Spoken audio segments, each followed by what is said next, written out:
Okay, so welcome everybody. I thought actually I would start off before we go into it's all a gift. I just wanted to share something that I learned about the last few parashas. I mean, this part of the Torah, Bereshit, Genesis, is the most exciting time. Is anything you want to hear about. There is murder and fratricide and incest and adultery and fighting and killing everything. It's like a novel. It's incredible. We don't have none of our matriarchs or patriarchs are pure or celibate or turn the other cheek. They're real people with real emotions who struggled every day, and they are our role models. And that's why it's not a thing to say, "Oh, I could never be like that." Our Torah is full of flawed human beings who we regard as very great, and we can also aspire to be great. But what does it mean to be great? So a few weeks ago, we spoke about Rivka. She was pregnant after many years, and she had a terrible pregnancy, absolutely agonizing pregnancy. And when she walked past a shul or a holy place, she got kicked inside like really badly. And when she walked past a place of idolatry, she also got kicked, and she couldn't work out what was going on. And so she went to the rabbi at the yeshiva, the Shem and Aver, and he said to her, "You've actually got twins. And one is holy, and when you go past a holy place, he wants to get out. And the other one, which was going to be Esav, he is going to be wicked, or he's wicked, and he's attracted to Avodah Zorah." So one of the things that was spoken about was by Rabbi Jacobson, that she then says, when she has this internal pain, she actually says, "I need to go and speak to the rabbi to find out what my journey is." And he says, that's the whole thing. It's very easy. Our children's journey, we make our journey. But actually, if Hashem sends us a particular child, it's our journey. She understood that Hashem is sending this to me, that I have to grow in some way. So often we have children that don't fit into a box, whatever it means, and we desperately are trying to fit them in the box. But we actually have to change, just like she and her husband had to accept they had somebody like Esav. And what's really interesting is Yaakov, who was the good son, he was sent off for years. He was sent off to yeshiva because his brother was going to kill him. And then he was sent off. He was living with Lavan. Whereas Esav, who was wicked, he was an idolater, he was a man of the field, he killed, he was a murderer. They kept him at home. He lived at home with his adulterous, I don't know if they were wives, girlfriends, but a number of them. And they burned incense, and they say that Yitzchak became blind from this incense that was being burned, but they still didn't kick him out. And the Rebbe has a secher about that. So if you read about each of the patriarchs, there's the least written about Yitzchak. But actually, he's the one that's linked to Mashiach. It is very little written about him, but one of the things, he's the one that was on the Akedah, that he was going to be sacrificed. He never left Eretz Yisrael. But what they say about him is Abraham dug wells, which the different, I think Abimelech, different people filled up, the Philistines filled up, and he would keep redigging the wells to perpetuate what his father did. So Yitzchak is known not for his own creativity, if you like, but he perpetuated the legacy. So every time they filled up his father's well, he would dig it up again. So it's also a metaphor that he saw the goodness in Esav. He understood that Esav has a spark of godliness so he kept nurturing it. He kept him in his home with all the idolatry around him, and he kept looking for the good, and he kept playing to the good in his son. There's a whole lot about parenting in that. But the point is that what he was saying is that often people feel that we like to look at people and go, oh, if they have a child like that, that means they were a bad parent. But you can see Rivka had done nothing. Asa was born with those tendencies, and their job, she had to work out what her job was to nurture Asa for who he was. And it's a very, very difficult thing. And so we're all older now, but I deal with a younger group where they have teenagers, and there's a lot going on there. And I was telling them about this about a week ago, and the relief, because there's such anxiety about what am I doing wrong and how am I going to get my child into shape. So that's a very interesting thing, that things happen to us. And it's about how are we meant to respond, not about my life's got to look like this and I've got to squeeze whoever it is into that box. But then last week is one of the most fascinating stories where Yaakov, he meets Rachel. Well, actually, there's another aside I'll tell you that a lot of people don't know. So Rabbi Ginsburg says that, because we're actually going to be talking about marriage, but he actually says there is such a thing as love at first sight. A lot of people think it's a TV show, but actually the Zohar talks about it. There is a thing called love at first sight. And the Torah talks about 5 different ones. One is Adam and Eve. One is Rivka and Yitzchak. And they say Rivka was on the camel and being brought to see Yitzchak. And when she saw him, she was so overcome with the sensation, she fell off the camel. It's actually quite cute to read. And then there is Yaakov, when he saw Rachel, he fell in love with her immediately. And it, meaning that it's a very deep soul connection. When he saw her, he cried because he saw through prophecy what was going to happen and that she would die young. And then David HaMelech with 2 people, with Abigail, who also fell off the donkey when she saw him, and Bathsheba. So there's a concept of love at first sight, which is this very deep connection. So he fell in love with Rachel, and he went to Laban and he said, I want to marry Rachel. And he had to, because he knew that his father, a future father-in-law, was a trickster, he was very, very specific. So he said things like, I want to marry your youngest daughter named Rachel with this, because he knew that he could trick him. Now, Leah, it says that everybody knew, meaning it was sort of a spiritual thing that everyone knew that there were these 2 cousins, and the oldest would marry the oldest, meaning Leah was meant to marry Esau, and Yaakov was meant to marry Rachel. And they say that Leah's eyes were weak from crying because she didn't want to marry this wicked man. And she prayed and prayed and prayed that she wouldn't marry this wicked man, Esau. So what happens is that Rachel, who is one of the things that is one of her most outstanding attributes is she did not want her sister to be humiliated. So she and Yaakov had a sign, because they knew that the father might trick him. So they had a sign that Yaakov would know if it was Rachel. But she thought, what's it going to be? The whole town's going to be there. My sister's going to be humiliated. And so she gave Leah her sign. This is the level of how she looked after her sister. And so there's no electricity at the time. They get married, and in the morning, Yaakov wakes up and he sees it's Leah. Now, in the Torah, it says that he rushes to his father-in-law and says, how could you do this for me? You tricked me.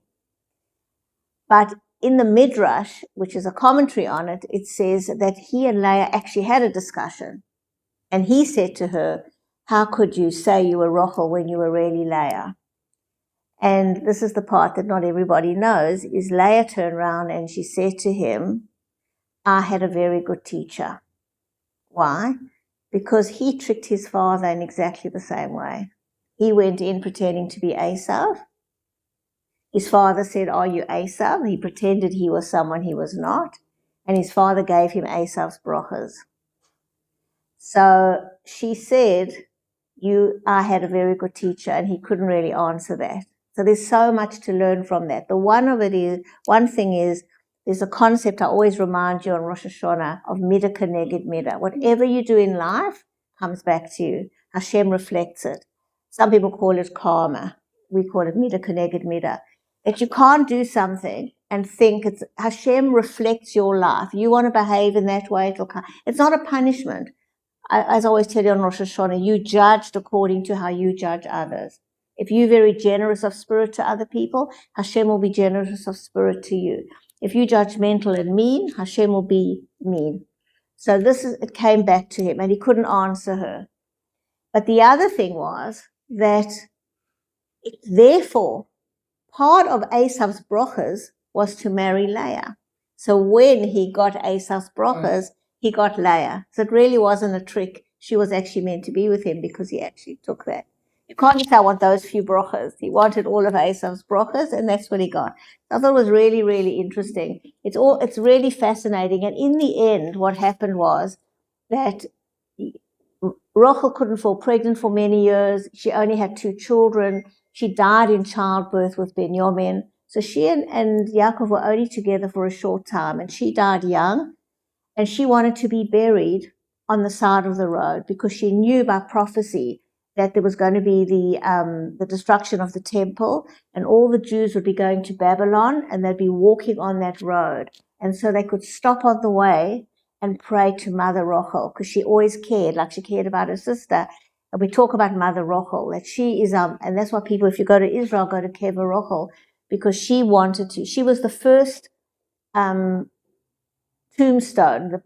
Yaakov went with his sons, and they built the first tombstone before people were buried in caves. And whereas Leah, who Yaakov didn't originally want, she gave him the most children.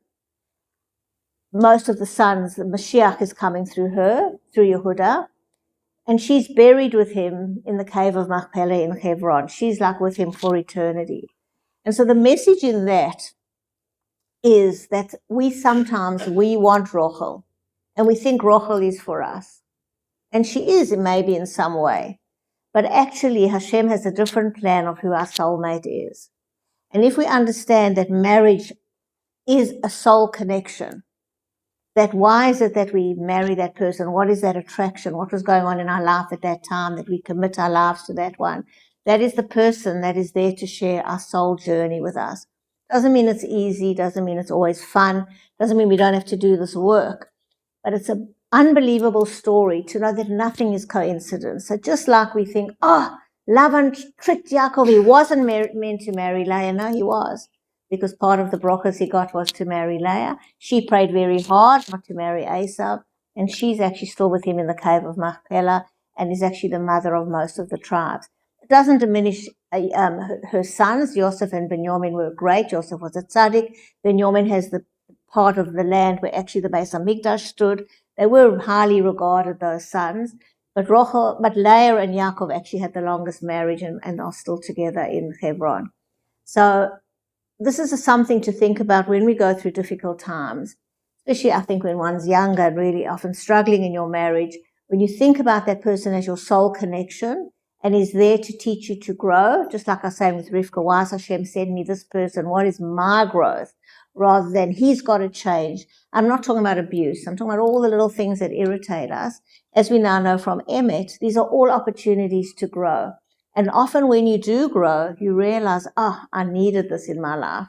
Didn't like it when I was going through it, but I actually needed it. So that's what we learned from Rochel and Leah, that we get who we get, whether it's our children or our husbands. And it's our growth, unless it's abuse, it's our growth. Hashem is sending us opportunities to grow, and Emet gives us the way to do that. So when you read these stories, as interesting as they all have invaluable lessons.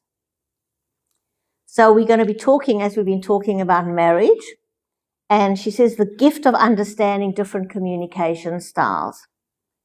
There's a book called The River, the Kettle, and the Bird. So these books are all old now. I would have read it like in the 1980s.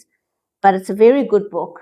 When it came out, let's see if I remember what it was. It's called The River, the Kettle, and the Bird. It says there's 3 ways you can be married. One is like a river. You know, in the old days, there was a river and there was a town here and a town here, and they would ship cargo to each other. You've got coal, they need coal. You've got wood, they need wood. So sometimes people have a transactional marriage and they're shipping things to each other and it works. It's transactional. That's a river. The kettle is you have a fire and you have a kettle with water in, and the water needs the fire to be heated, but they're 2 completely separate things. So there's an understanding that there's a mutual dependence. I can't heat the water unless I have the fire. Don't know what the fire needs the water for, but it's an interaction. If you want boiling water, it works well. But the bird is one organism. It's an animal that can fly and walk, but it's one. And a real Jewish marriage, you're meant to aim to be like the bird in the sense that you're one organism. You might be female and male, you might be the wings, you might be the legs, but you can't say the legs are more important than the wings, and you can't separate like the fire and the kettle. So that's what's called the river, the kettle, and the bird. Anyway, so this quote, he's saying, is domestic discord is probably the most widespread form of human misery. Interesting. Okay. As I've been saying lately, that I'm very glad that we can now talk about gender differences, because we went through a few years where you couldn't. It wasn't politically correct, and it was actually really difficult, because if you were following things on social media, I don't personally follow it, I just sometimes see little critiques of it, where there'd be things like, there's no such thing as breastfeeding. I mean, you're breastfeeding, it's chest feeding, and you can't say mother, you've got to say parent. And then you've got a couple in a session and you want to point out communication differences, but they're saying there's no difference. You don't have breasts, you have a chest that you happen to feed. Like, we went through a very crazy time. So luckily now we can talk about gender differences. Sorry, I'm not sick, I don't know why. Please. So there are gender differences, and we have different natures, and we communicate in a very, very different ways. And you also have different personalities. So the reason there's conflict is, first of all, we have gender differences, but we also have personality differences. And if you don't understand that, then you have this, what she calls, this abyss of loneliness. Thanks.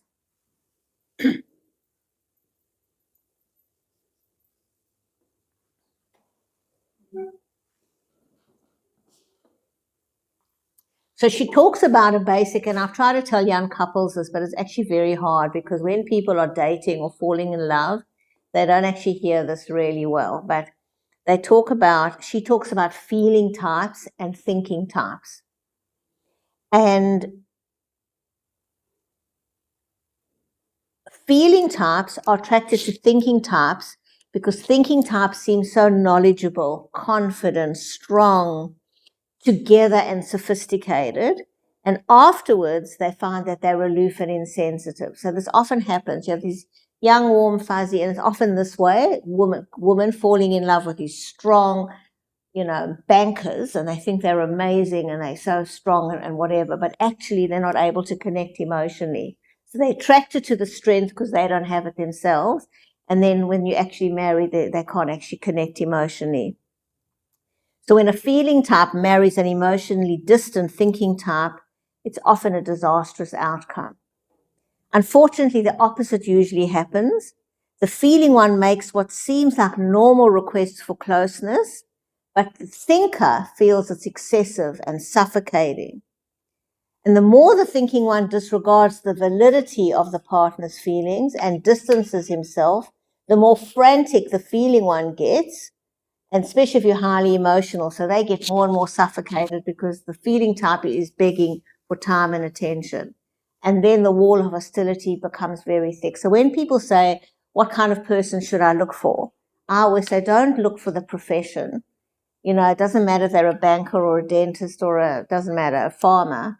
It's, can you talk on a feeling level, or are you both thinking types? Because long term, she says it, and I think it's true, all the other things in terms of connecting. So when you have two, it's actually interesting when you have two people, who are sort of on the spectrum now, they would talk about it, who are very literal, they can get on well. But if you have someone who's emotional and you're with someone who's so literal and academic or cold, that is one of the most painful things to live with. So if there is anybody who asks you for advice, that's true. If they'll listen is another thing. But it's an interesting thing in attraction is that we often get attracted to something that we don't have, but it isn't really good for us. So she talks about intimacy versus independence. So she says this is a general picture of what's different. The most basic problem which both men and women face is their conflicting needs for emotional intimacy and independence. Men and women want both. They want intimacy and they want independence. But for women to be loved is more essential than to be independent. For men, the priorities are reversed. Men will often sacrifice closeness to achieve a sense of independence, while women will sacrifice independence in order to feel loved. And by the way, of course, it's the most stark in marriages, but this also happens with adult children. So you often have mothers who want closeness with their sons, but their sons want independence. And you often want your daughters to be more independent, but they want to be emotionally close, so they don't move on with their lives. So it does apply there as well. where sometimes it can be very painful when you have a child who doesn't give you that closeness, but it's because they want independence. Women, especially feeding types, constantly worry, does he care? And they need reassurance they are loved. And a man constantly tests to find out, do I still have my freedom and independence? So this is a big one. And you know where you see it like dinner time. I hear this all the time. Like the wife says, won't you just let me know what time you're coming home for dinner? And he says, I'll be home around 6. Like, why do I have to? Just call me when you leave. And he goes, why? Like, I'm coming home. You know, this at the dinner thing I see is often a way of just, I'll be there. Stop, going on. And she wants to know what time you're coming home. Now, this is not to say that men don't want emotional intimacy or women don't want freedom. Many women become depressed if they're confined to the house all day long. But our primary urge is for closeness. And I think this is one of the reasons, because I hear this in another group. They've all got kids in their late teens and early 20s, and they're all craving closeness and feeling their children are moving away from them. So that's a very hard thing when your kids grow up and they want independence. You feel that they're moving away from you, and you don't know how to sometimes engage this. You think that I'm not important to you anymore because you're sharing more with your friends or with your new partner, or you don't check in. And we have to be careful not to become sort of desperate and cloying.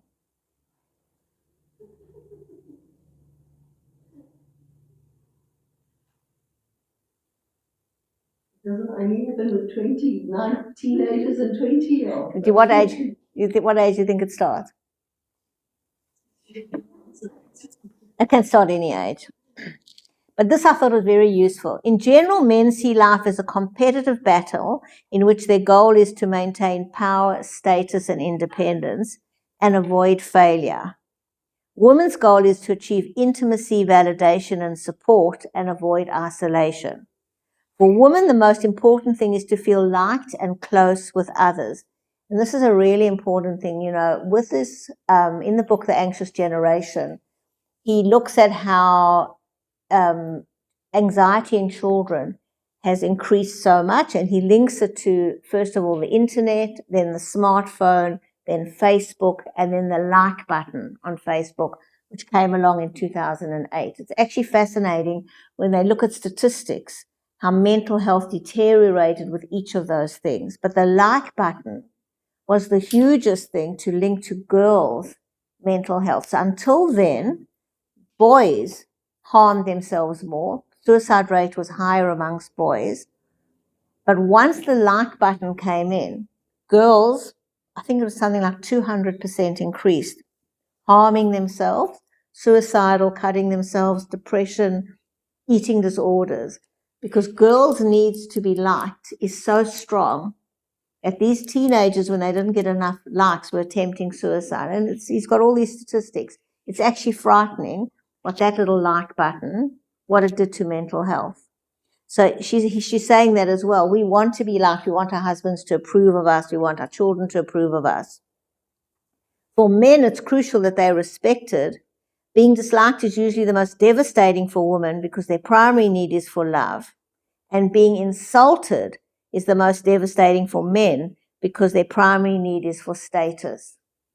So when you call a male a name or you put them down, they can't bear it. Now, one of the ways you see it, I once had a woman, and she came to me, she had like these son-in-laws, and they would sit around the Shabbos table talking about their soccer teams.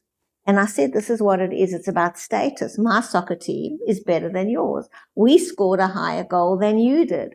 And it's a joke, but when you say, well, your soccer team sucks, it's funny that we don't care about that really. We might support a team, but you can see it in that way. The other way you see it is when you ask a male, and again, and I'm sure everybody, you ask how many people, if you ask your husband to take out the garbage, doesn't do it straight away.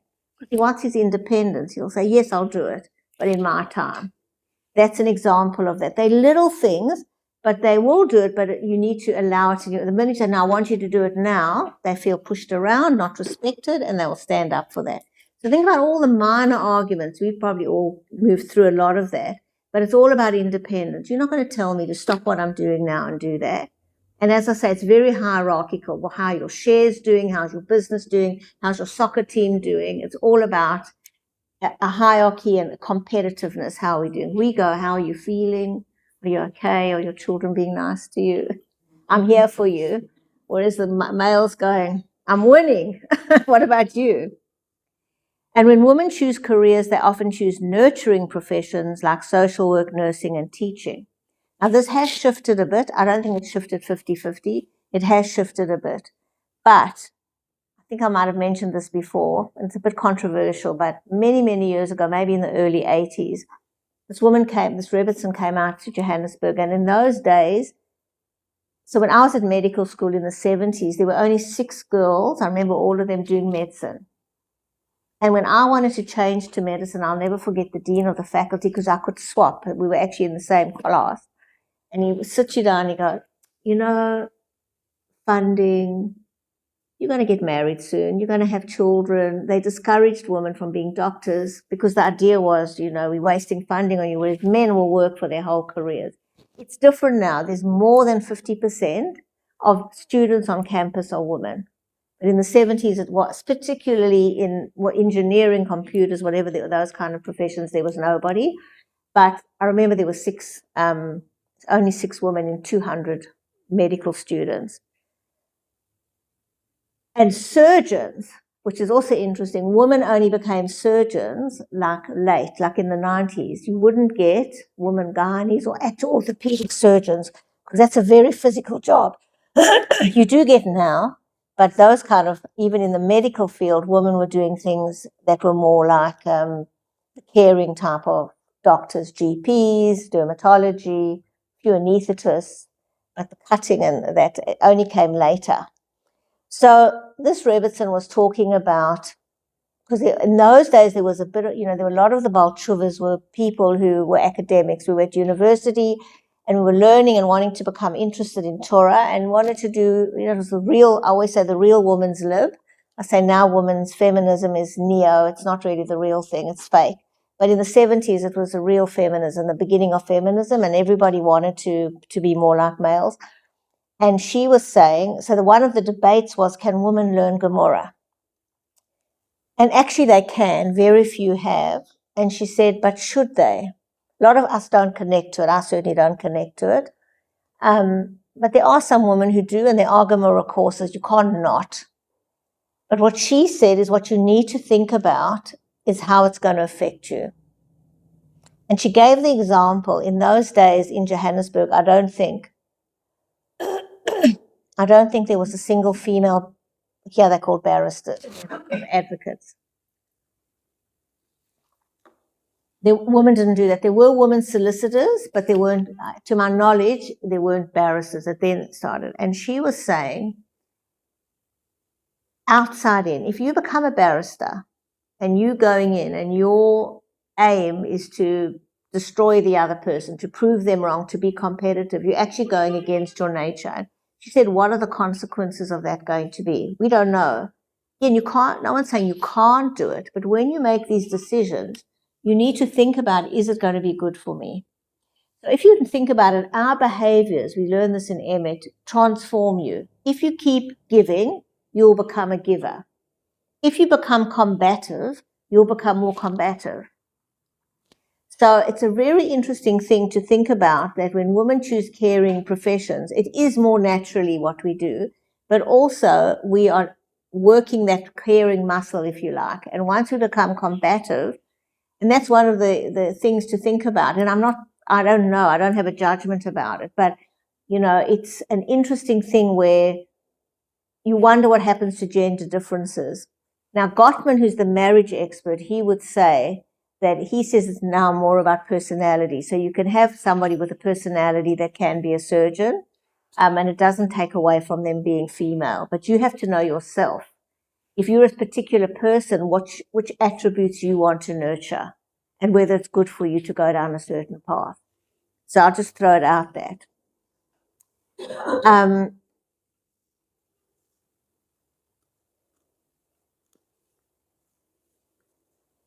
So in view of these differences, how it's possible to have a good marriage, The degree of satisfaction in marriage is directly determined by the extent to which both partners overcome their natural selfishness and focus on giving, not taking. Ideally, as both mature, they stop measuring how much independence and intimacy and strive to be sensitive to each other's needs. And again, it's the same thing with our children and grandchildren. If we are focusing on the other person's needs, we are going to have a relationship. As long as we're trying to fit them into a box of what we think the relationship should look like or what their behavior should be, you can't have intimacy because you're imposing something on the other person. And that's why I'm coming back to Rivka. It's our job to adapt, to find a way to use our caring abilities, our nurturing abilities, our intuition to work out what the other person needs. And mida keneged mida, the more you do that for that person, the more it's actually going to come back to you.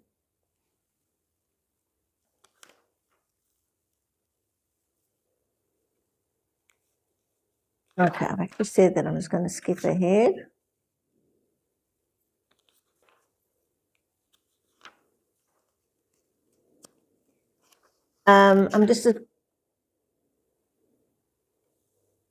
Okay, I'll just read this because it's a little bit, it might be a little bit dated. But anyway, according to Deborah Tannen's book, You Just Don't Understand, men's talk is report talk, while women's talk is mainly rapport talk.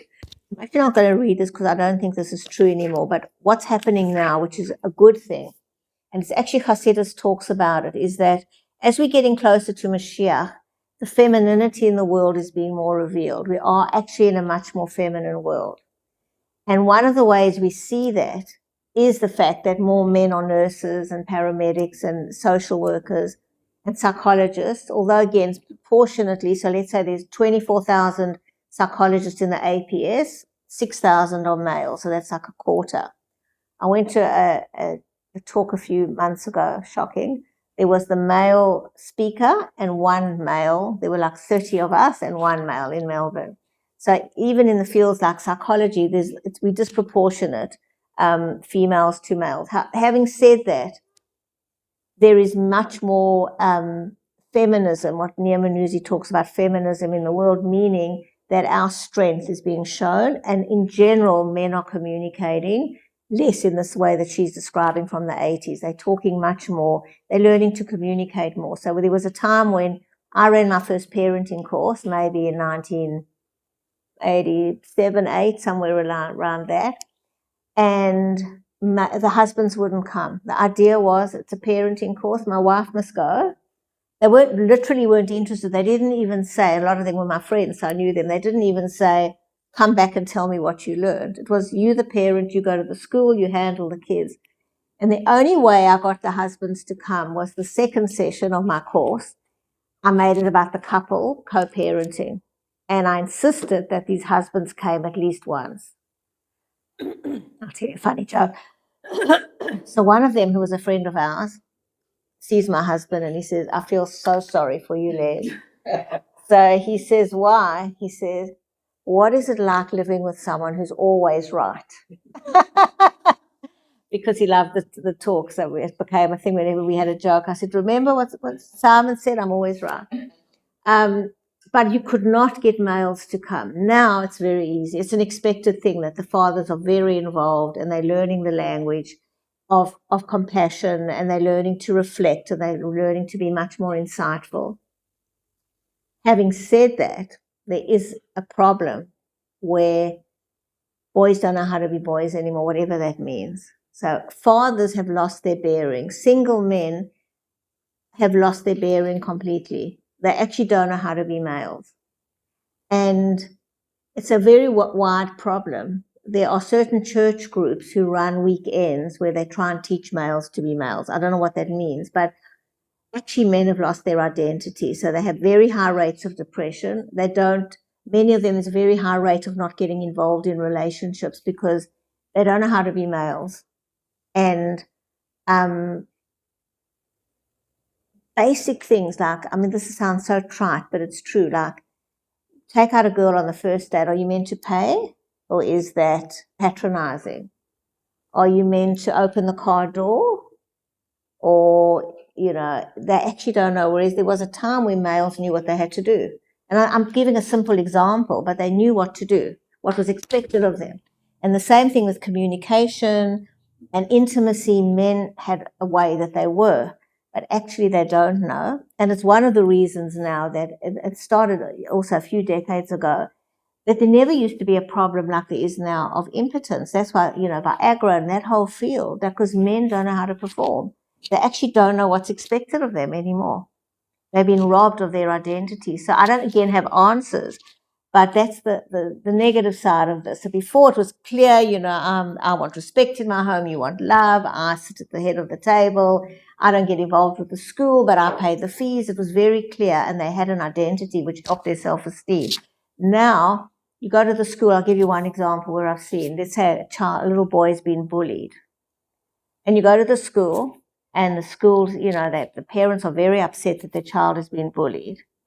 And the father says, I'm sure the South African fathers will go, I'm going to tell my son, I'm going to take him to karate, and he's going to knock that guy up and just show him. And the headmistress and everyone, no. He must talk about his feelings. He must say to the bully, that hurt my feelings. And he must run to the teacher, and he must say to the teacher, please help me. Can you hear the difference? The father becomes disempowered. The little boy is taught a female way of doing it. And then he grows up trying to fit into something that may or may not be comfortable. So it's not so simple. It's good that there's much more intimacy and talking about feelings to a point, but we've lost something, and it's very, very clear. And I see it in couple therapy all the time, that men come in and they're completely disempowered.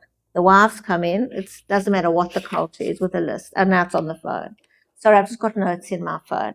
Nearly every first session, the wife has got a notes on her phone, and she reads out 20 points. And you actually see him like shrinking. And then he doesn't actually know how to respond. He hasn't prepared, he hasn't got notes. He's being taught how to communicate and be an active listener and be empathic, but he's completely disempowered. And then they go home and he's in bed depressed, or he's out all night, or he's finding a way because he can't be something in the marriage. So it's a very delicate thing. So I suppose my only message here is, as mothers of sons, to be aware that it is an issue and think about ways of building our sons up. Obviously, never in a way to be abusive to women, but it's something that men have lost who they are. It's terrible, actually. And that's why Jordan Peterson actually became very famous, because he was speaking to 20-year-olds on campus, and he was saying this to them. You've lost your self-esteem. No one's telling you how, if you're not rich, if you're not a billionaire, and you're not up there, men today are a nothing. And Shmuley Batak also wrote a book. That's something called like The Billionaire Husband or something. He says the same thing. He says, meaning him, I earn a good salary, but I feel inadequate when I'm with Jeff Bezos and these people, because unless you're up there, you don't have much status anymore. And so men, he was saying, I don't know what to be, because everything's around that. So it's very complicated. So think about things you put down, people you put down in your family, or things you're critical of that maybe you shouldn't be. Maybe we should allow that. Maybe we should allow the competitiveness in some way. Maybe we should allow different parenting styles, whatever it is, as long as it's not hurtful and abusive. Doesn't have to be the female way. There is meant to be a male energy. The world was created with a male energy, which is a curve, which is a long, and a female energy, which is a vessel. You need both to create the world. And it's symbolic of, obviously, intercourse, the long and the vessel. You need both. You can't make a baby, or no, you can actually, with IVF. But in the old days, you couldn't make a baby without a male and a female. Yeah, so we have to be careful. There's something about preserving who you are, preserving not only your personality, but your feminine traits. So let me talk about it from the other side. For us to be feminine, what does that mean? It does mean to have intuition. It does mean to be often the leader in the emotional side of the family. So I often have women who say this, I carry the emotional load. Now the Torah would say, yeah, it's because you're the female, like, get over it. Torah doesn't say that, but we have the capacity to do that. We shouldn't resent it. It's an honor. It says that women have this intuition. it says 10 parts of speech were given to the world, 9 to women, 1 to men, meaning we have better communication skills. So instead of resenting it and going, why can't you be like me? I can communicate and why? We have been given the skills and with it comes the responsibility. We should embrace that. Our husbands aren't us. Our sons aren't us. And instead of feeling it's a load, I often say again, can you imagine if you get the leader of a country, the president of the United States going, oh, everybody's driving me mad. It's such a load, poor me. No, it's an honor. It's an honor that you've got the load because you have the abilities. That's why you got there, hopefully, right? The same thing. It's an honor that you have those skills. So feel good about them and utilize them. And instead of going, why do I have the load? It's actually going, I'm happy to carry this, this, and this, but this is where I need your help and this is where I need you to improve. Let's work together. The bird, right? I've got the wings, you've got the feet. Let's build something. As opposed to going, why can't you be like me? I think like that. Why can't you think like that? So we do a lot of that and it puts the other person down. And rather embrace all your strengths and see it as an honor that you carry the load, because most of us do carry the load. So we plan what's going. I have a Greek patient and I was listening to her the other day and I thought it really could have been Jewish, exactly the same. She said, I do this, this and this and I'm cooking and planning and shopping and whatever. And he's going, he's actually a typical male. He goes, he's Greek or Portuguese. He goes, I spend the whole weekend in the garden. That's where his comfort zone. I do what I'm comfortable with. And she's saying, that's exactly right, you do it. He says, but that's what I can do. I know how to look after the garden. I don't know how to do the other things. It's not, And so, but she wants him to share it exactly, but he can't and he doesn't want to. So where his independence comes in is, no, I'm my own person. So you want to rather go, okay, you're great at that. How can we stretch it so that I get more of what I want rather than saying, come into the kitchen with me and be me. So these are very important things to know. There are male and female energies. There's nothing to be ashamed of. We don't have to feel women are not trampled in Torah. We are given many, many accolades. And in fact, we say that the women, the mothers, Sarah, Rivka, Rachel, Leah, they all had prophecy much higher than their husbands. So I'll leave it there, just something to think about and not to, again, always to be discerning. And this is what I love about Torah. It just reminds us that just because something's a fad, just because there are some people saying this is the new truth, we don't have to agree with it and we don't have to go along with it. And we have to be uniquely ourselves. And you see the wisdom, later on. Like I have so many patients who decided to get married late. And they're not married. They're close to 40 and they're saving their eggs. And they had people they could have married when they were in their 20s. And there was nothing wrong with the relation. It's actually very sad. I have 1 or 2 girls who really were in really good relationships, but they wanted to travel.